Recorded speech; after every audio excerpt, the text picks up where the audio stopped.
Alright, next video already. The first two videos we learned everything about scales that we needed to know, and we touched base on the chords and used some very simple chords. And before I get into 11th and 13th degrees or scales or chords, we stick with the 7th and 9th just because it's actually the most powerful chords that are the least confusing. Now, what I also want to explain is the names of our degrees. So, if we talk about tonic, supertonic, mediant, subdominant, dominant, superdominant, subtonic, and tonic again, then we don't do that for no reason.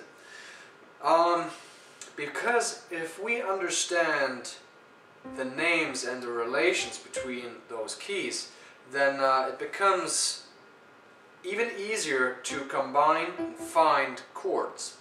For example, tonic. Of course, this is the number 1 degree and is the root note of a particular scale.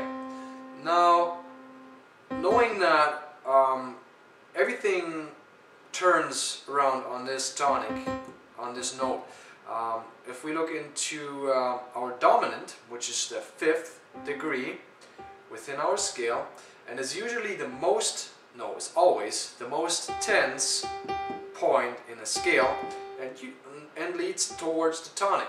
Okay. So if we play this chord,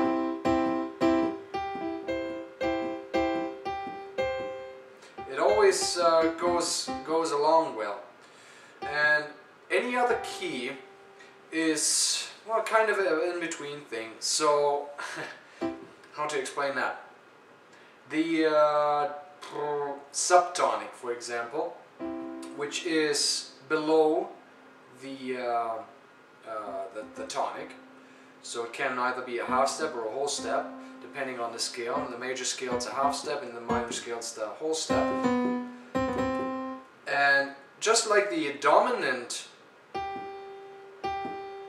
key leading towards the tonic, so does the subtonic key lead towards the tonic. If we were to play something does not sound right, something does not sound right. So if those two keys are missing, then something does not sound right. And as a matter of fact, if you want to make a really powerful chord, you include both. Just like you hear in here, you can hear here. It just sounds good the way it leads towards that tonic.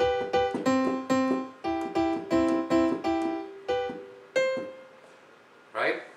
So, tonic, supertonic, mediant, subdominant, dominant, superdominant, subtonic, tonic. Okay? Again, the tonic is the number 1 degree. Supertonic is a whole step above the tonic. Mediant is always halfway between tonic and the dominant. So it's kind of a good connection. If you want to combine two chords, you throw that one in. It builds a nice bridge between them. Subdominant is a whole tone below the dominant.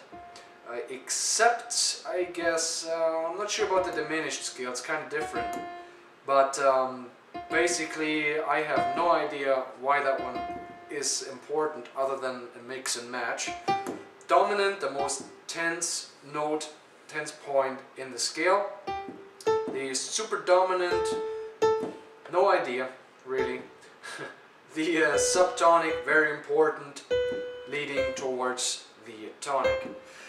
As you can tell, I don't know all the tips and tricks, but I'm pointing out the most important ones, being tonic, mediant, dominant, subtonic, tonic. Okay. With that knowledge, if you look at our C major chord, if you want to find a good connection to find a scale or a chord that works well with it, look at the dominant, right? So probably we can assume that G in any way will work well with this chord. Let's go into the G major.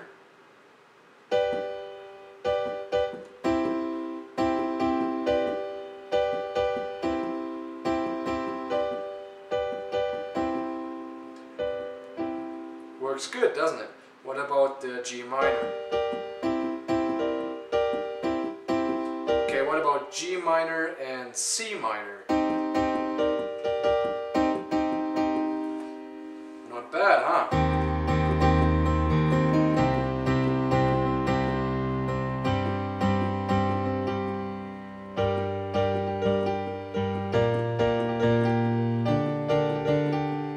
And we can, as you see, all I did now is I used, for the left hand, I used the notes within that chord, which is the easiest you can do.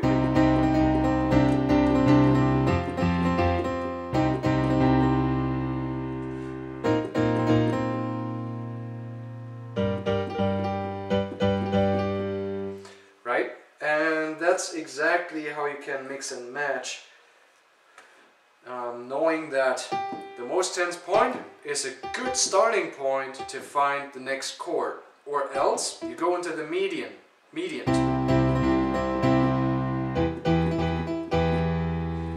Right? You can. This is the E minor actually.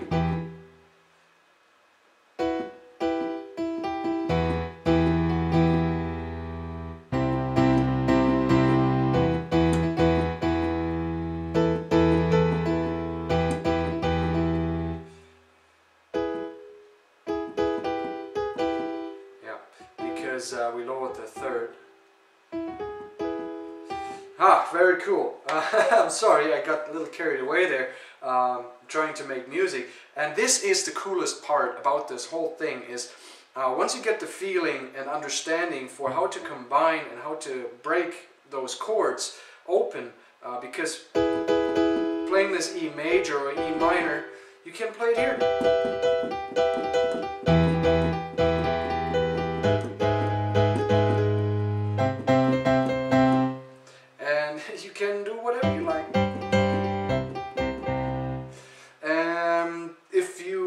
Feeling for melody, rhythm and all that, you can pretty much start with just the simple chords, okay? So we use the C, let's use the A, and let's use the E,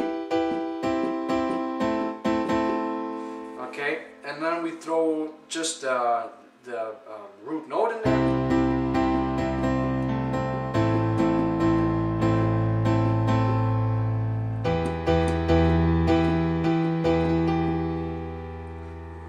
Here.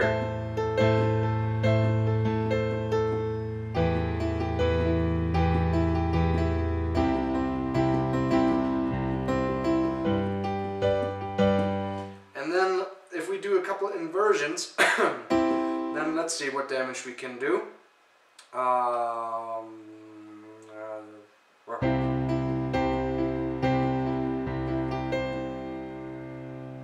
When we move, let's say, this E, we move it down here.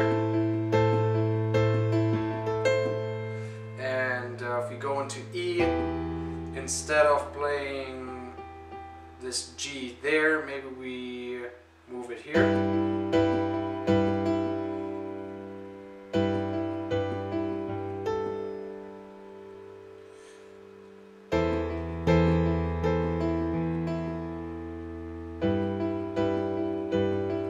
Right? And you can do anything that comes to your mind. Just play. Don't think, what could I do? No, just go. Go for it. Throw keys at it. And maybe even do what I did yesterday, which surprised me, is like this one here. You can integrate that now.